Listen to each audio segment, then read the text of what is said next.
unpasteurized milk has so much bacteria, it's insane. You know, for a person who doesn't know much about like history, Listen. We all have our strengths and weaknesses. We all have. Hey, ask me about cows. I might know a thing or two. That's just me. Okay, that's just me.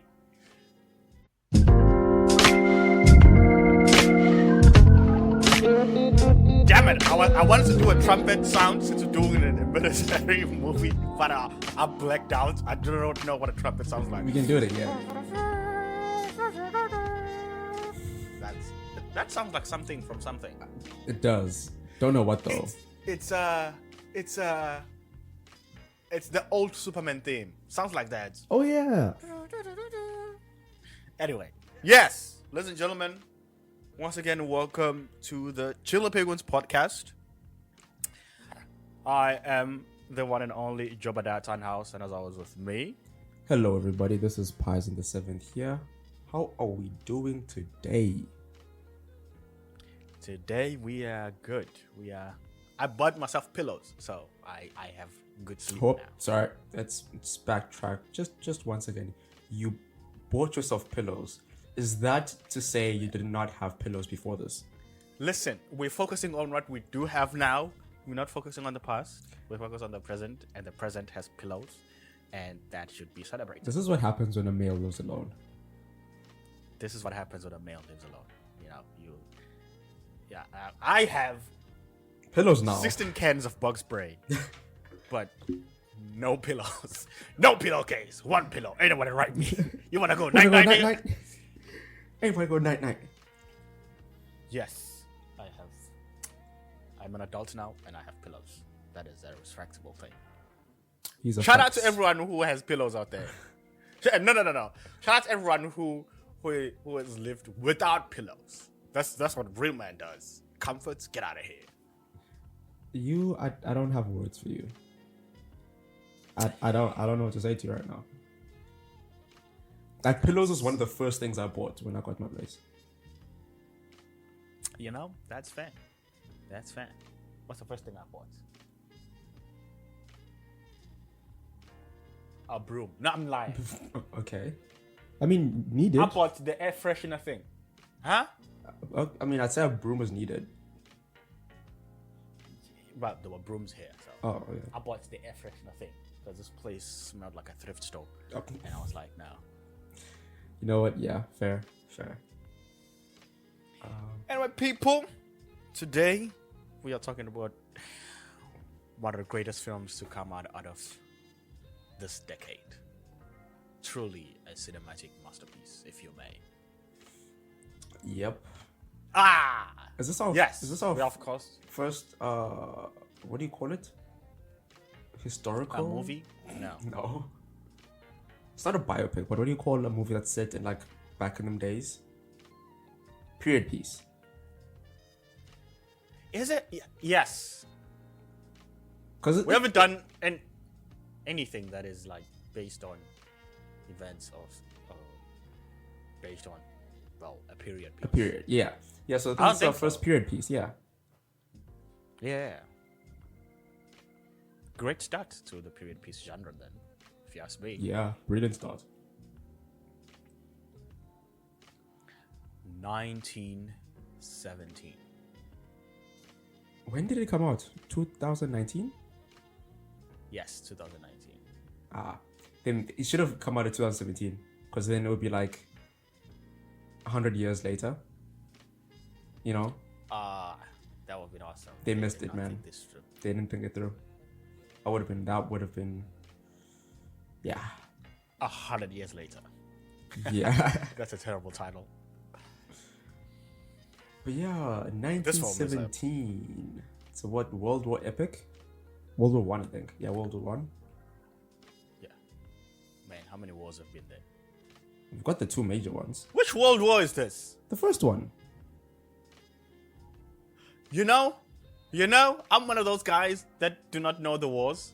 How do you? Everybody knows the wars. Who? Okay, I know World War II is big.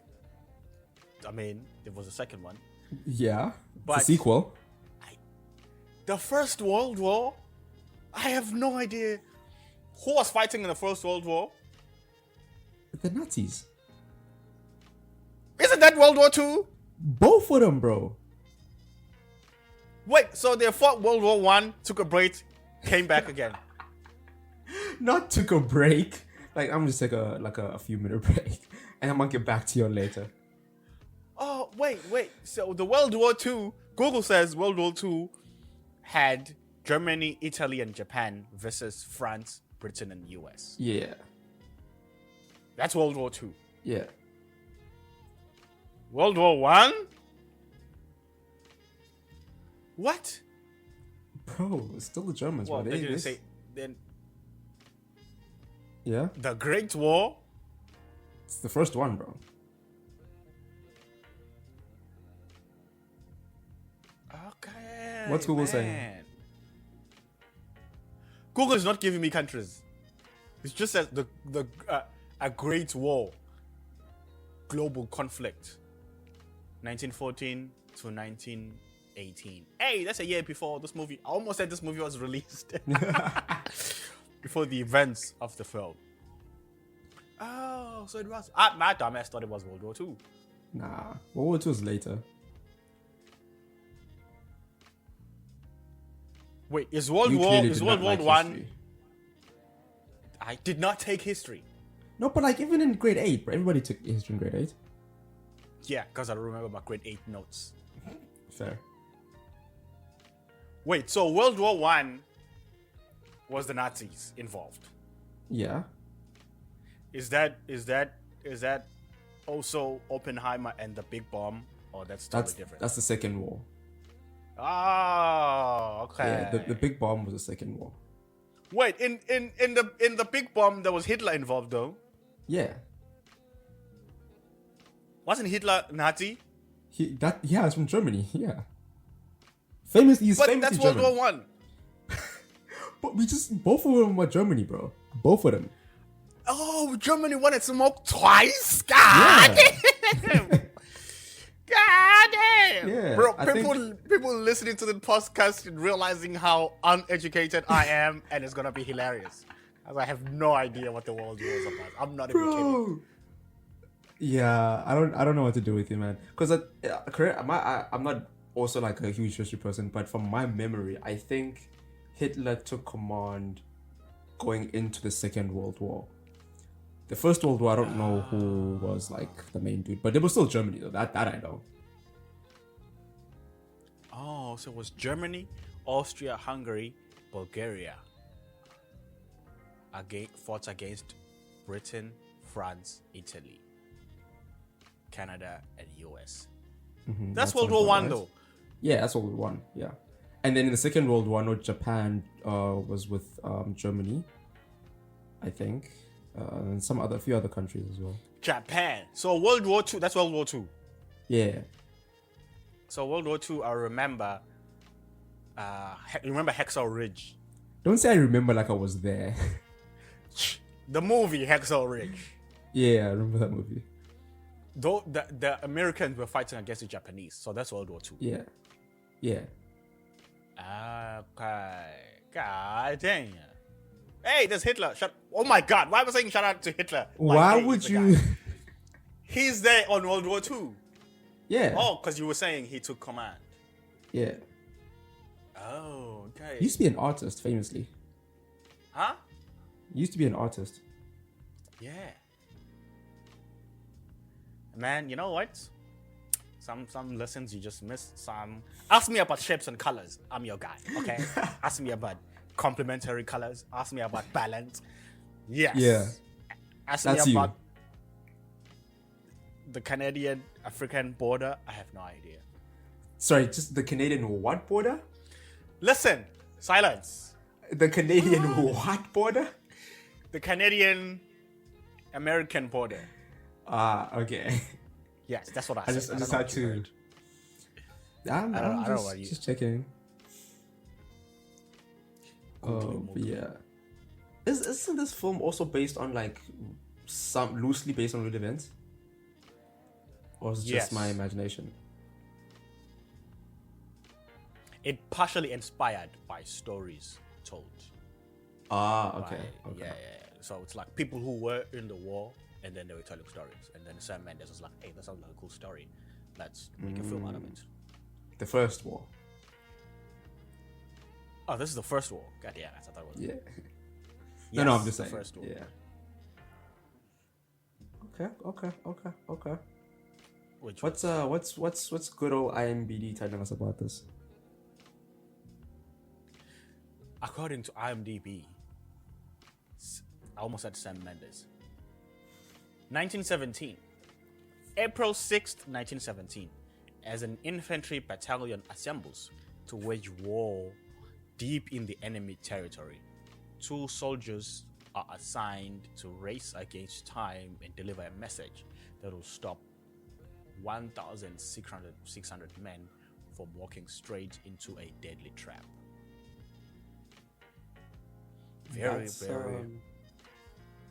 Very unconventional war film. Yeah. Yeah, it's probably one of my favorite war films, actually. Yeah. Because it's like there's the whole group. There's like 6 characters, and they all die slowly. Here it's just like, nah, it's just this guy. I mean, hey, it's 2 of them. Okay, it's 2 of them. Then one dies slowly. So it still kept that part of it, I guess. It had to. It had to somehow. And then we'll make it a different type of horror film again. Yeah. Apparently, Sam Mendes, the director, was inspired by stories told to him by his grandfather, I think. Shouts out to grandpops. Yeah, so it's like all the oral history that's just been passed down. Oh, yeah. Which is awesome. Yeah. I think it also helps the filmmaker to not try to be historically accurate. It's just like, hey, this is just a story. Yeah. I mean, it's as accurate as any historical thing could be, but it's not like 100%. And that's okay. Yeah. No, you were saying this is one of your favorite war films. I wanted to ask why. I think it's because it's not like the conventional thing where you've got like this general in charge of like 3,000 men, and they all have to like proceed, and then we see them like going through these village to village, and they have like a front line, then we have to watch all of these people shooting each other, and then we go to the next thing, and blah blah blah. I like this because it was almost individual. Like we focused on like this is who we're focusing on, and it felt somewhat personal to these 2 characters. Even though there's like this huge war, and like the mission that they're in is like it's a huge mission, at the end of the day we're still following this one guy's resolve, this one guy's character. Well, it starts off as 2. Following these guys' characters, and we get to know these guys as characters, where if it's like a full-on war film, we don't really get to know that much of like the characters, really. Oh, yeah. I think that's the nice thing about good war movies. They have something else to offer other than the war.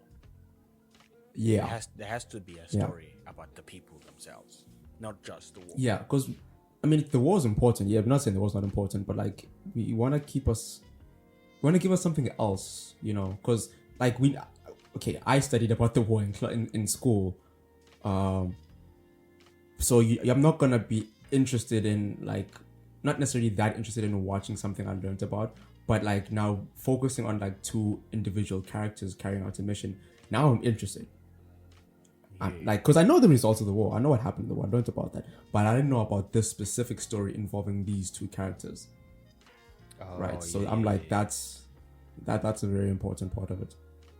Yeah, it's also like in film writing or filmmaking itself.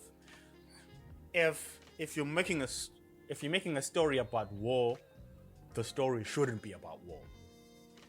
Yes. Yeah. Yes. Like if we're thinking of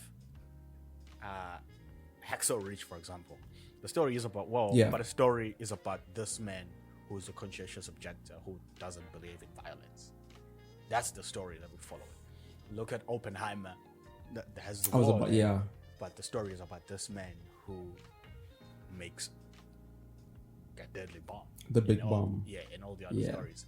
So here, the story is about war, but it's also just about this character, this guy who has to face almost impossible obstacles just to get to the other general. Yeah. And he pretty much carried the film. He did 100%. All the elements in this movies were working perfectly, but obviously the highlight of the film is the cinematography. And 100%. Yeah. That's not even close. Shouts out to Roger Deakins. We haven't even given the cast and crew for the film. Give us the cast and crew. Oh yeah, who's in this film? The movie was written and directed by Sam Mendes. I know that. We've got George Mackey. Like, he's basically our lead. I want to say he did a very good job at that too. As like the Lance Corporal Schofield. Very, very good job. We've got Richard Madden, who is Lieutenant Joseph Blake. Also, great job. Yeah, Blake. Great job. Yeah. We've got Andrew Scott, who's in there. But also we've got like a lot of characters that I did not expect to see. Like, I didn't expect to see Benedict Cumberbatch in this. Bruh. Just Mark Strong? Bruh. I was like, wait, what are you doing here? Colin Firth is here. Andrew Scott it has heavy weight, but it also has yeah. Bro, Max. I mean, sorry, I think Dean Charles Chapman was the other Lance Corporal, because Richard Madden was only there at like the end, like it's just like a cameo. For example, Richard, Benedict, like Mark Strong, they just had like their small roles, and they killed those roles. Undoubtedly. But mainly we're following George Mackey, and we're following Dean Charles Chapman before the untimely demise of Dean Charles. Yeah. Great performance. Dude, this film. Great performance from these guys. Great. Honestly, when I watched the film, I don't think I'd seen them before. Yeah, I hadn't. Who, George McKay? Yes. I didn't know who this dude was. I hadn't seen him in anything, right? And so when I saw okay, the movie Sam Mendes is a heavyweight director. So I'm expecting like big names, right? Not to say he's not a big name. I just do not know him. Yeah. Okay. Yeah. So then it's like, who's this guy? And then Dean Charles as well. I don't think those two I did not know of them. Yes, I was about to say the two leads. I personally had no idea who these dudes were, which is also another reason why I was even more interested. Yeah, but George McKay is. Sometimes it's nice to see like fresh faces, man. Yeah, it's almost like you watch the character instead of the actor because you like the actor so much. Yes. It's like if I'm watching a movie and Leonardo DiCaprio is there, it's like, bruh, I'm just watching Leo do his thing. Obviously, he's a great actor. Yeah, like go off, Leo. But it's like, okay. Honestly, if a movie has Denzel, I'm watching Denzel. Oh, I'm lying. I had seen George McKay in Captain Fantastic. Yeah. I think what came out first, 1917 or The King? Wasn't The King 2017? No, both same year, 2019. 2019. He was in The King? Yeah. Apparently. I do not remember him in The King. I'm trying to think, who was in The King? He was not The King, I'll tell you that. Nah, that was the boy. I do not see him. But apparently he was there. Where is he? Unless Google is lying to me. Maybe he was an extra. Yeah, sure. He was an extra in The King. Listen, I just searched up this dude's name, and movies and shows, the king pops up. Who am I to get blamed for this? Oh, Dean Charles. I'm looking for George McKay. Yeah. No, I'm talking about Dean. Yeah, I remember Dean Charles in The King. I remember him. Who was he? I don't remember his character, but his face I remember. He died. He challenged Chalamet, remember? And then he was like, he challenged the boy. Yeah. Oh, okay. He was like, instead of all of our men fighting, let's duke it out. And then he lost. That was 2019. Oh man, he had two great films, and he's casting ages. You know, they know how to pick him. They knew what they were doing. They knew what they were doing. That's what I'm gonna say. And he clearly likes historical films. Yeah. What else has he been I on? also like the narrative structure of this film, because it does three things in one. One, it obviously it's the narrative structure. It takes you through the film, but also it works very well with the cinematography and how it's shot, and also in how we get to learn about the characters. Oh yeah. Because I mean, Act 1, right? Act 1, mission begins. We get a lot of quiet moments. We get to slowly get to know the characters, everything. We get danger, but danger is building slowly, you know. At some point, the mission, they get warned a lot at the beginning, and then they finally go through that enemy place where there's no one there, and then we get this oh no, it's cool, everything is calm, and then that rat trips off one of the what was it? CGI rat. Was it a trap? That's it. The CGI rat, yeah. It trips off one of the wires. What do they call them things? And the mine collapses. Huh? I forgot. I almost said cave. Yeah. So that was our first real sign of okay, our characters are in danger when that happened. During that first act, and then from there, Act 2, bro, everything just escalates. They're encountering more dangers. That's when, sad to say, that's when our boy dies. That's when our boy dies. There's that with the plane crash. Man.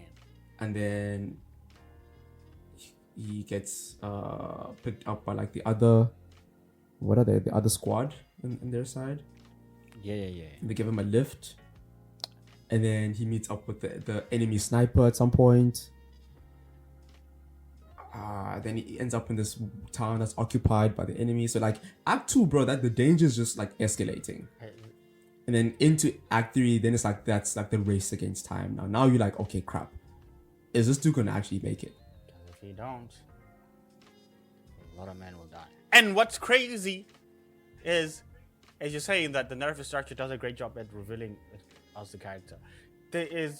Because this movie is action driven. There is pockets of information that we get about the character, instead of we just you know how some movies are just we're just gonna show you this character's daily life. Yeah. This movie is you know what, you're gonna pick up the characters as we go along, and we're gonna give you necessary information as we go. Because the one sentence that you know, when he gets picked up after his boy dies, Mark Strong's character, and he goes, when you give him the letter, make sure there are witnesses. It tells us everything we need to know about that general. Yes. Man. Yeah. Some men just want the war. Literally. Bro, because thing is, again, Benedict Cumberbatch didn't have that much screen time. What was it, more than a minute or less than 2-3 minutes max of screen time? 5 minutes max. So there's not enough time to give us a backstory on his character, why he's like that. But that one line by Mark Strong saying, when you deliver the message, make sure there's witnesses, that tells us all we need to know about what kind of person he is. And I'm that's good writing, actually. Yeah, that's good writing. You don't want to be if as a writer you want to set up expectations in your audience, and you want to make sure that you deliver for those expectations, because at this point all we knew is this letter is going to go to the general and the lieutenant, the general and the lieutenant is going to give the letter, and it's going to be fine. But then it's by the way, make sure there's witnesses. Now it's oh man, this man. Oh. Now we get a little bit of spice to this character, and it's like, oh, he might. So it's not only must he deliver the letter, but he has to deliver it when there's people around. Which is insane, because if there aren't witnesses, he would have went against orders, which is insane. Yeah. And how many people would have died? Dude, that's just... I also love how it reminds me of, the film we were talking about, Three Billboards, where it just throws us right into the middle of the beginning of the action. There's no fluff. Great movies have no fluff. There's no fluff. You don't want to spend time lingering on things that do not matter. Literally,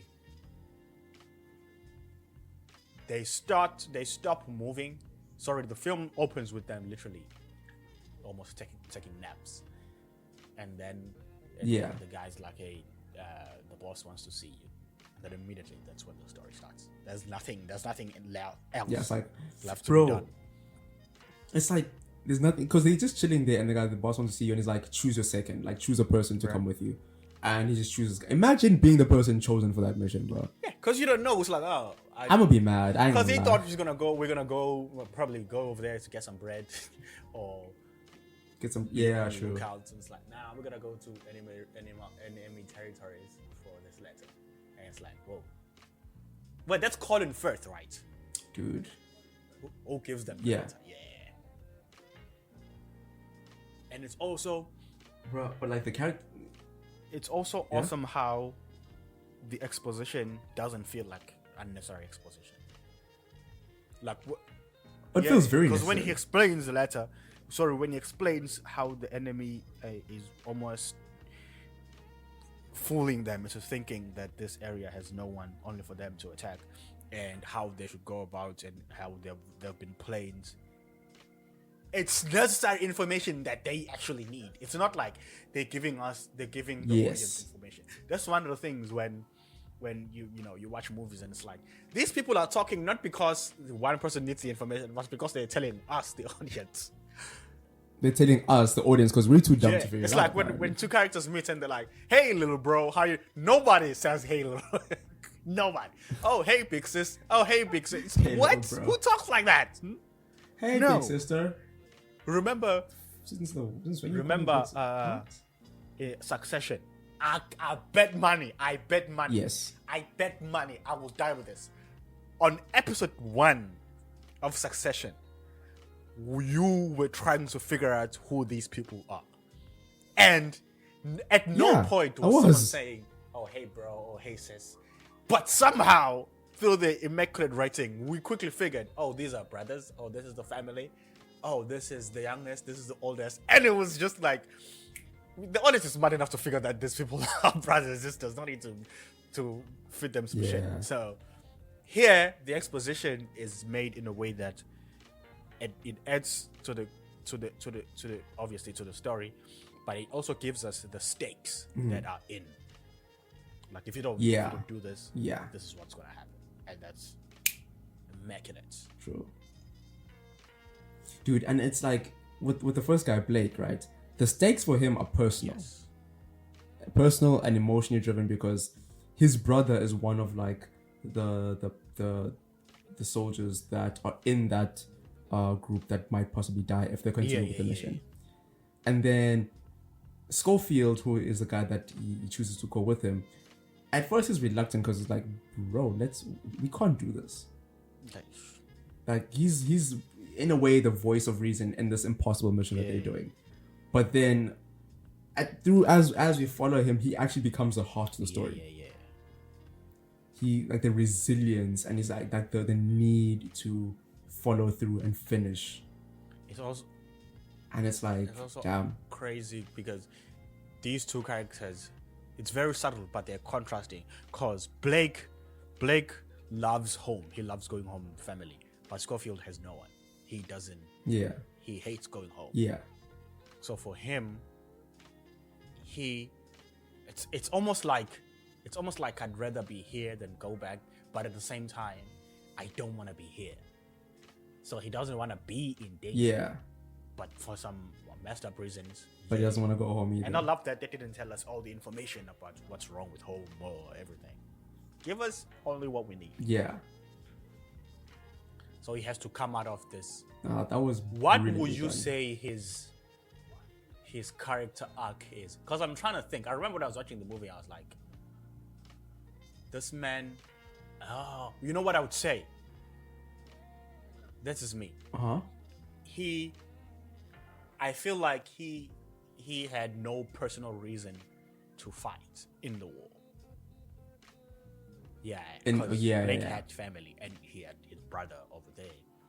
But Schofield was just he joined because it was, needed to go to war at the time. But he didn't have a personal reason. It's almost like that. And throughout the story. Yeah. Because I feel like there was also a point where they said he traded in his metal for something. Yeah. Yeah, what was it? So even that, for him, it was like... was it bread? It was bread. But it was some bread. Was it some fancy-ass thing? Jeez. It's either bread, I can't remember, but I remember that. And he was like, are you kidding? Are you joking? I'm so sorry. Yeah, you were right. So it's almost symbolic that this war means nothing to him. Yeah. Like, he's not looking for, like, fame or anything after the war. Like, to him, it's nothing. Because I think Blake wants that metal. He wants a metal for himself. Something to take home and be like, look, guys, Because he was... Because even when he passed, he was like, tell my mama I wasn't scared. It's like he wants to be like the soldier, the brave man. He wants to go there to fight. Yeah. Who else? Schofield is like there's no personal reason for me to be here. But along the way, even when he sees the French lady with the baby, that was such a cool moment. Yeah. Yeah. It was. Italian. Was she French? Italian or French? No, I'm lying. Where were they? See, me and history, not friends. I don't know. Bruh, that lady was French.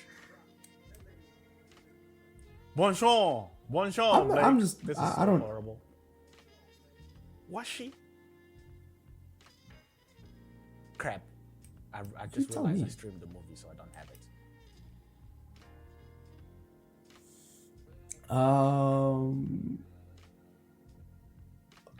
I'm gonna go with no. Okay, hold on. Okay, there's one way to find out. There is one way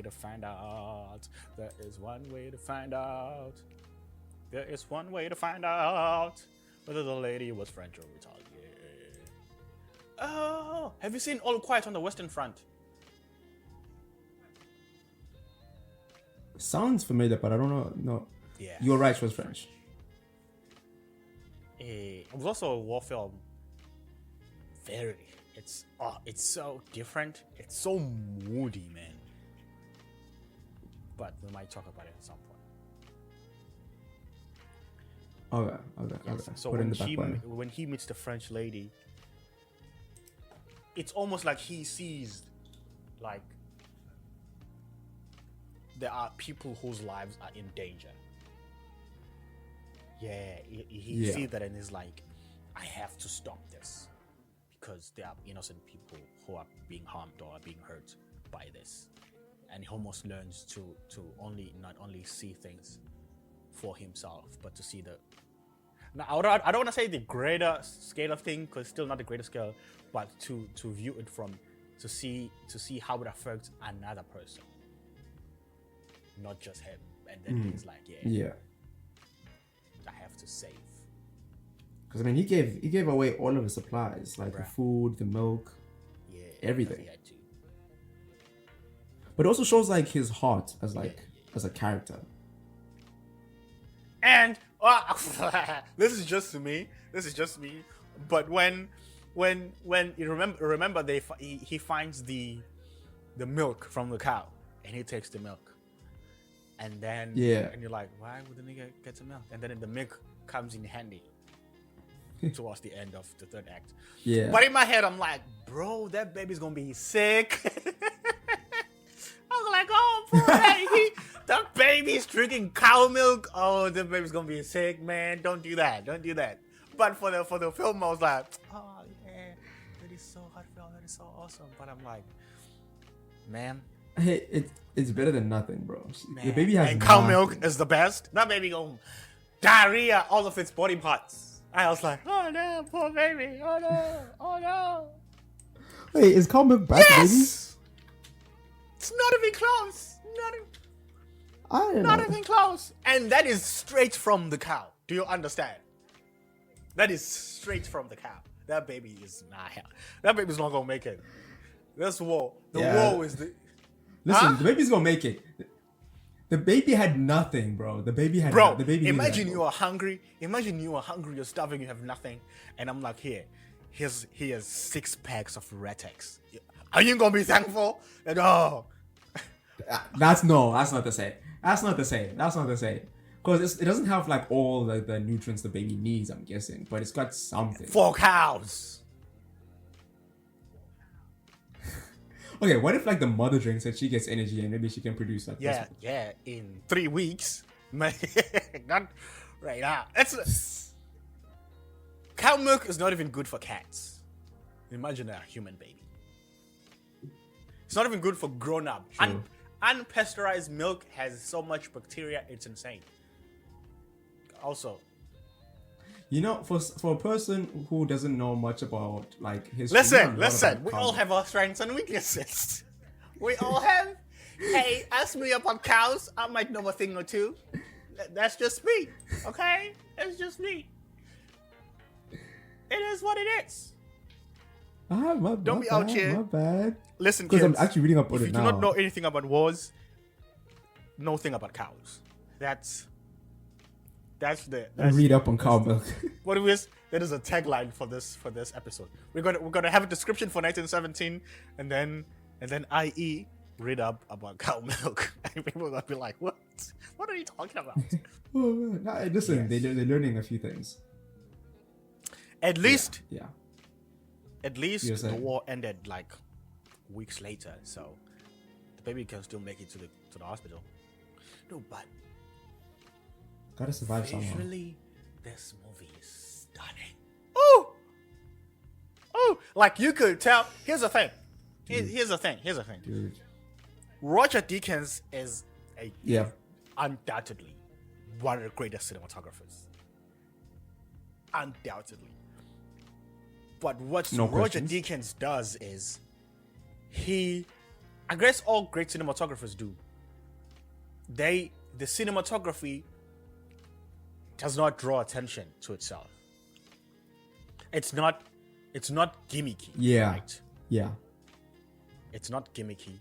But on a technical level, you can't help but notice the mastery.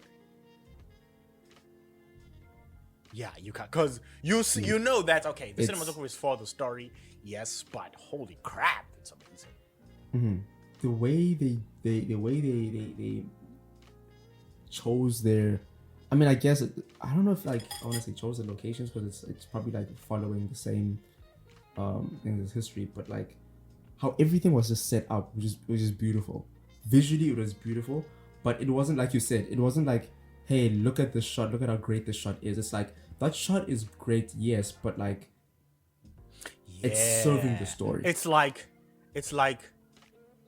we're not picking the shot because it's beautiful but adds nothing to the story, but we are picking the best shot for the story. Yeah, because those are two different things. Yes. Because sometimes you can see that, this cinematographer is just trying to show us this pretty thing, and it does nothing. But like the scene where he's running after leaving the French lady, and there's flares in the sky.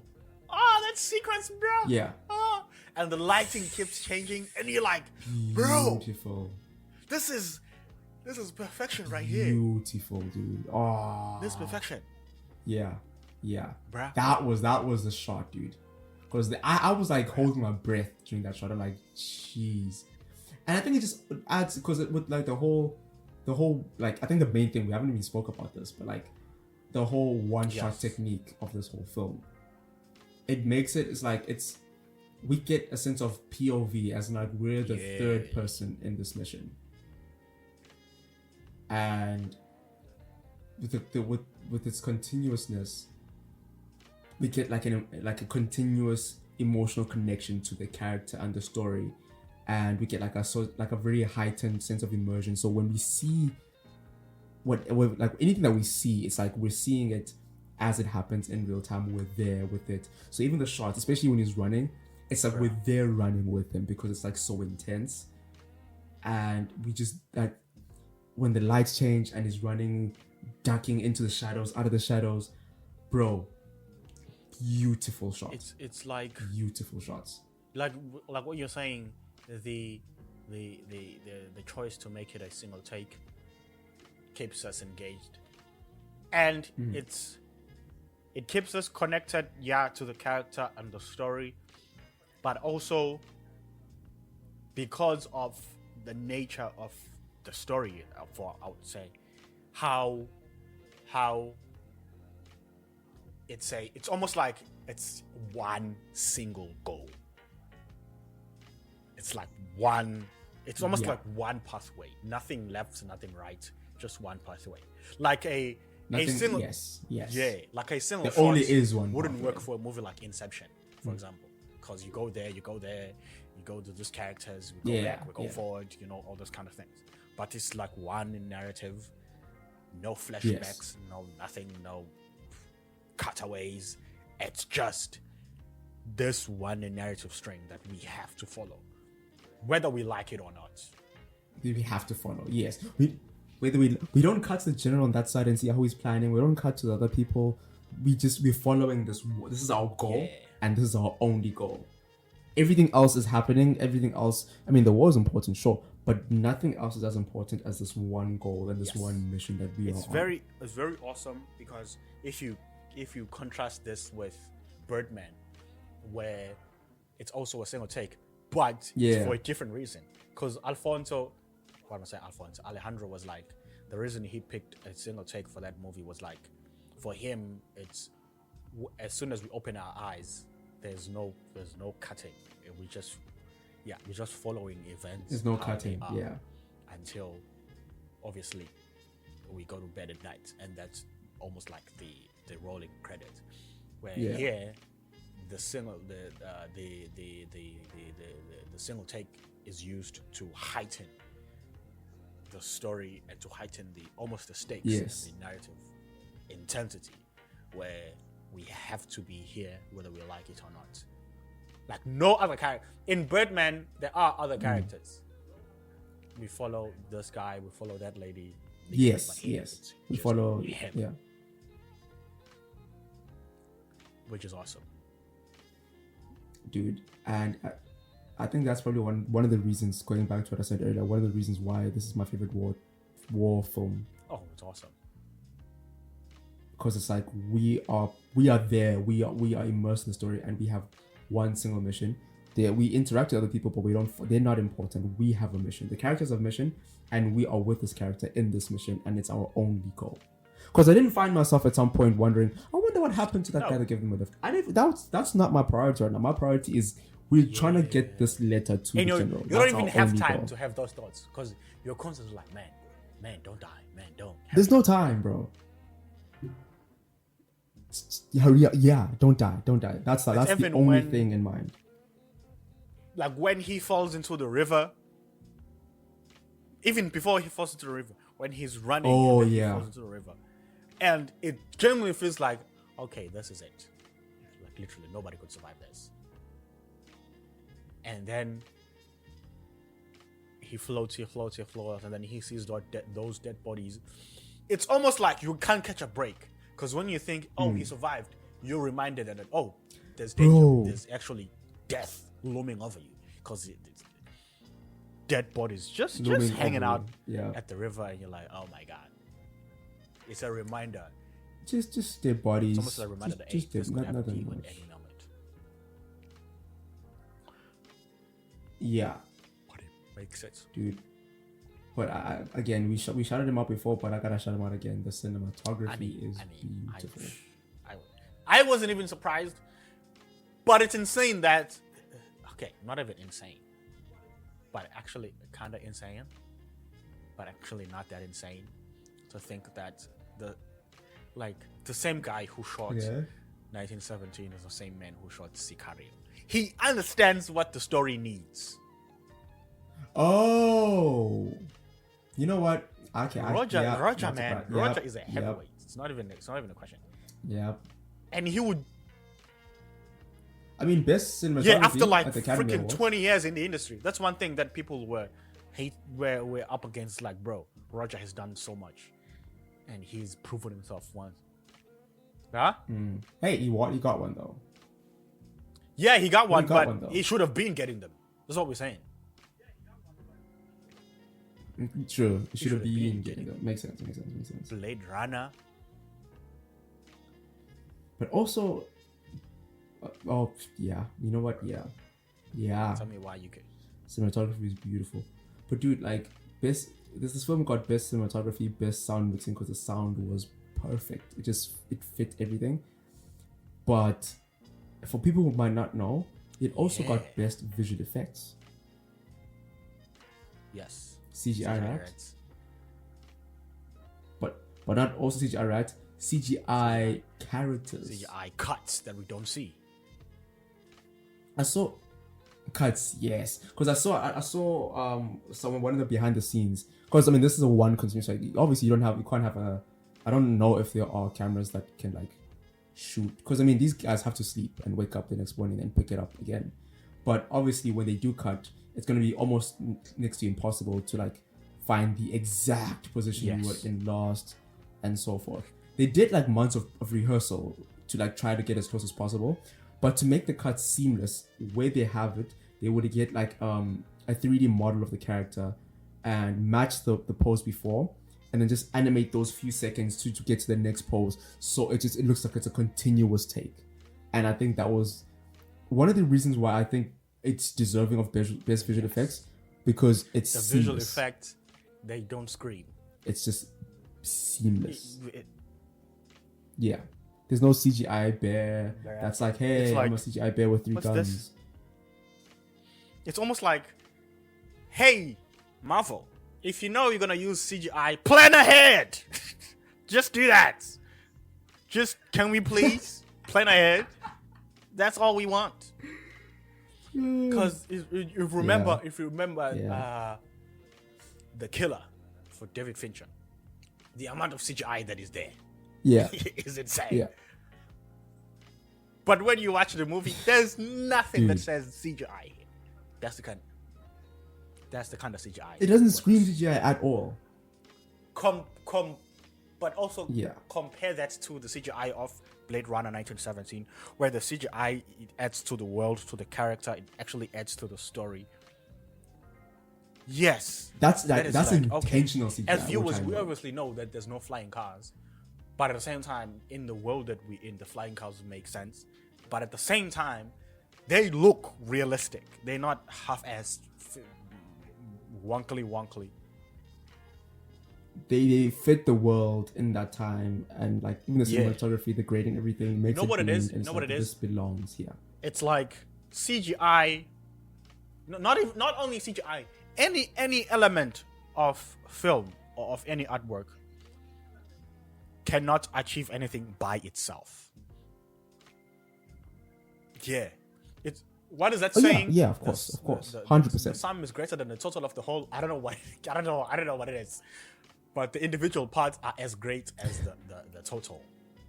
Which means if you have great CGI, you have to have a great story. Yes. Which means if you have a great story, you have to have great writing. Which means you have to have great acting. So, You have to have all of them. It can't just be one. If they all have to work together. The one that is so great will fall flat on its ass because it's so exposed. That's why movies like, let's say big budget movies, Thor: Love and Thunder, for example, that's the top of my head, where great CGI, amazing feats if you may, but the story is so nothing works.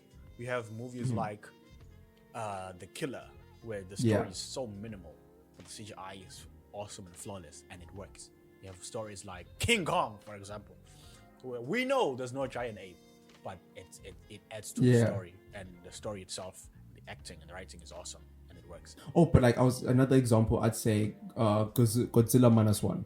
Yes. Obviously, there's no giant reptile Godzilla monster thing, but the human story and the cinematography behind it, everything just blends so beautifully together. Beautifully. And the actual story is awesome on its own. Yes, on its own. Beautiful story. Wait, when are we going to talk about Godzilla? We need to talk about Godzilla. Godzilla -1. We have to at some point, yeah. Yeah. We should. That will be too much, but we could compare all the Godzilla movies. Like Godzilla marathon. You know what? It's been a lot. We can though. We can do like Godzilla versus Godzilla movies where we talk about 2 different films. Or 3. Yeah. Let's do it. Let's do it. 16. No. We'll just take. We'll be selective. Yes. But this film, I want to say the one thing we didn't speak about, or like some of the themes that I think within the writing were just carried out so flawlessly.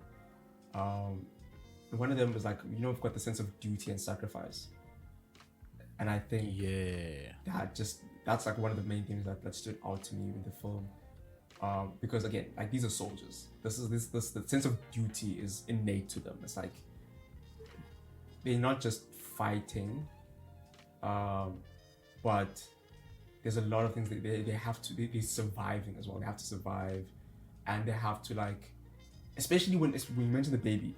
The dude chose to, like, give up all he has, even though the potentially bad cow milk, even in the worst circumstances. Yep. Because of, like, the compassion for, like, he's fighting for them. He's not fighting for himself. He's fighting for the people. So it's like that. I think him giving the food was just another thing that just showed that. In my brain at first, I'm like, bro, you don't give everything. You need that. But then it's also like, it just showed his character because he's doing this for the whole war, right? Not obviously he has to get there to stop the troops from dying, but the whole war as a whole is like actual people are being affected and being hurt, and it's like him giving all he had to her for the people. Just again reiterated that this is for the people, and I think that was like a good way of just showing that instead of just telling us that. Another one is sacrifice isn't like going with that. Like, sacrifice isn't like a loud thing where it's like it doesn't have to be this grand thing where everybody sees that you're sacrificing something. Sometimes because this movie is so personal, we're seeing the sacrifice in like this. It's just between them. It's just between them. Him doing something. For this one person and their child. It's not like something on like a grand scale of like, I'm gonna go jump on the bomb so that everybody in the troop can survive.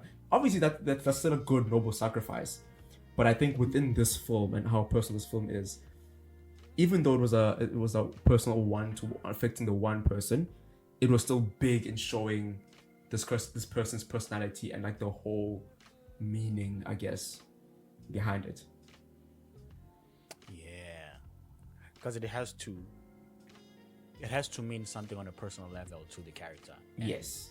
To us as the audience, because this is the guy that we're following.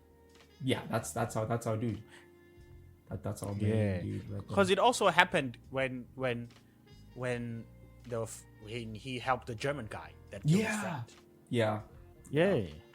Because they could have killed him, but it was a small sign that he's a good guy. It's almost like he was helping the enemy because he was hurt, but the enemy was like, "Yeah, you're still my enemy. I'll kill you." And then, sort of, I think also part of him felt responsible for how his friend died. Yeah, I think so. Even though, we didn't get time to see or be like being shown that. Yeah, you didn't have time to like properly grieve. Bro, he did not. I also love how remember when he gets lifted and the car gets stuck in the mud, and he's the one who's like, everybody get out and push, and it's like, bro, you just got here. But we understand that, but we understand that he feels like he has to do everything that he can to do, and if people are like don't see the urgency, he has to step up. And I think that's another theme, like time and urgency. I think is another like main and very important theme of this film. Like, and I think that's like a very good example, because he was begging them to get out and push, because they were like just joking around, telling stories. Like they just, we're gonna wait it out. Yeah, and he was like, please get out and help me push. That's just, because I mean, he literally like, he had no time to waste, not a single moment. But it's also a good writing, it's a good thing for a writer to do, almost like not a trick but good practice, that events that happen in a story are caused by the main character. If he also chilled and someone else was saying push, it wouldn't have been as powerful. But because he's the one who wanted to push, it's almost like things must be done by him, or if things happen, he must react. I mean, I after all, fully agree, because we're following him, so it's like his actions must be what we follow, like and follow at the forefront, and the consequences of his actions must be what you deal with. It's all on his shoulders. Yeah. And that was undoubtedly well done. Yeah, that's an understatement, but yes, brilliantly done. I have no notes. It's very rare that a war film would have, as we were saying, few characters like this. Very rare. A lot of extras though. A whole bunch of extras. Like, shout out to extras, man. Yeah, shout out to the extras. You know what I realized? It's almost like extras are a flex, because if a movie is big budget, you have a lot of extras. Yeah, so that's how you see like very low budget movies that have no extras, and you're like, bro, you're in a park, there should be other people. What do you mean there's no one? Bro, you're at a coffee shop and you're the only two characters. That doesn't make sense. They was like, can we use the coffee shop for a little while? And then we shoot the scene, and when the restaurant at a Sunday night and there's no one. There's no one there. They'll use some will take like people and like the staff, the team, and they just put them there. Yeah, do that. 3 people. I also remember when we were shooting film with our lecturer.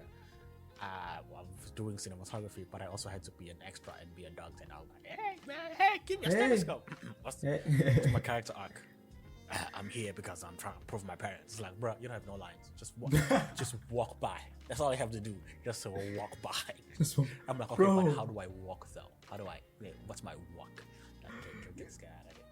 And have you seen Community? Yes, but I don't remember it. There's you know Abed, right? The yes, the guy. So he had a similar crisis where his favorite show was Cougar Town, with Monica. You know Monica from Friends? Yes. What? Yeah, she had a Monica. His favorite show was Monica. No. His favorite show was Cougar Town. I forgot Monica's actual name. Oh, something Cox. Yes, something Cox. She has another show called Cougar Town, which was after Friends. And Abed, the fictional character, loved Cougar Town.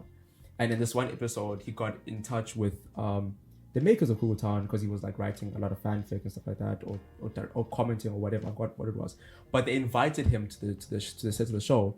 And then in one of the scenes, the director was like, okay, you can be an extra in the shot. You just have to like be in the background, go from there to there.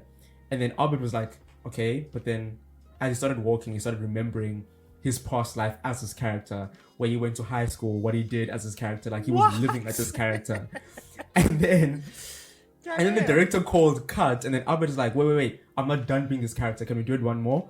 And then he's like, no, Courtney did it. Courtney Cox, I think. It's like, yeah, she did it perfectly.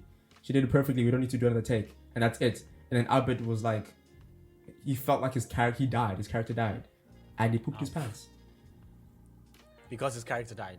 Yeah, and they had to give him new pants, and then he apologized and then left. That got escalated very quickly. Yeah, so that would have been you as the doctor when they cold cut you, like, when he dies. What kind of doctor am I? How am I? Do my kids like me? And I'm like, yo, what's happening right now? What's happening? Also, how did we get here?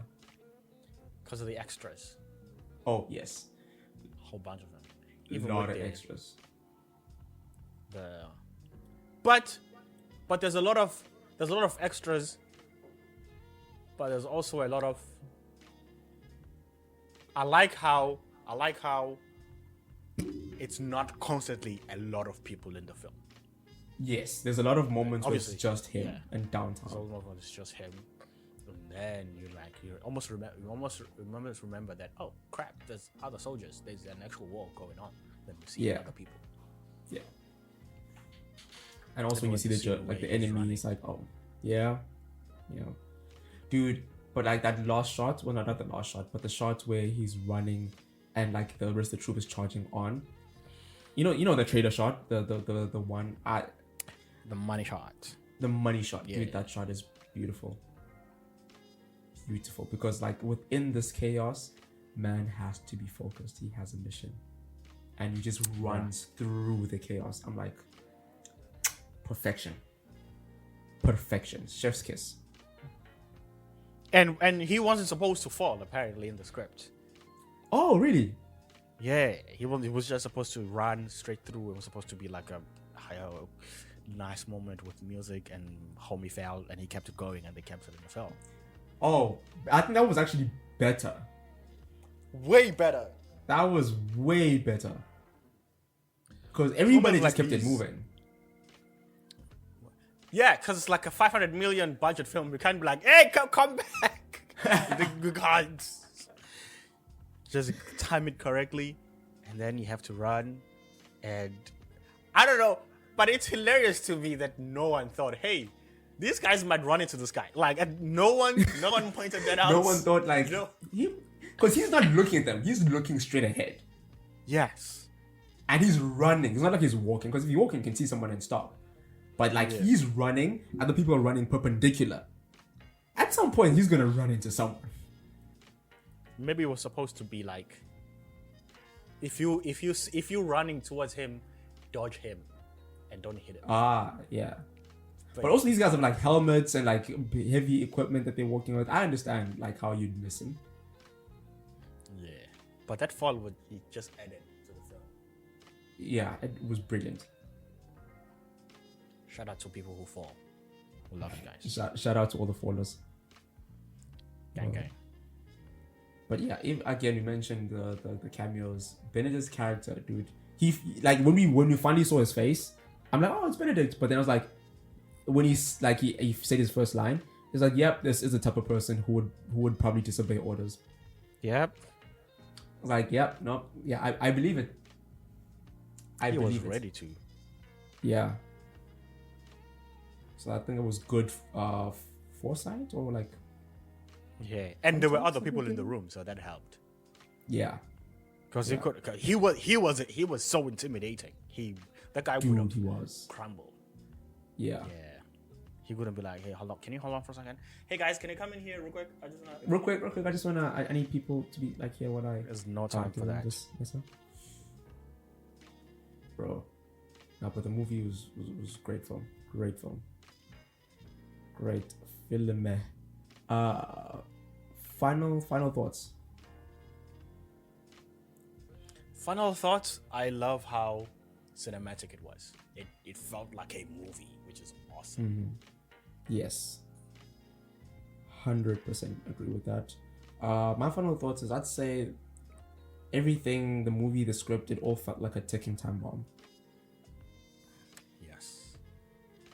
Yeah, that's added to the urgency of it, which I liked quite a lot. No, it's Sam Mendes. You know that Sam Mendes guy. He knows what he's doing. He might, if he keeps on going, he might make a name for himself. He might be someone one day. Have I seen anything Sam Mendes has done? I'm trying to see. I think I have. What has he done? I've not watched any of the Bond movies. Oh crap. Huh? I'm saying I haven't seen any of the Bond movies.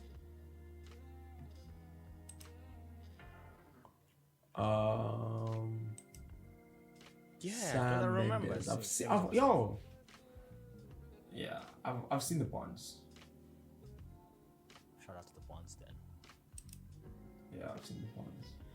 Well, that is what we had on 1917, people. If you haven't seen the film, do yourself a favor. Check it out. Yeah. Before it's too late.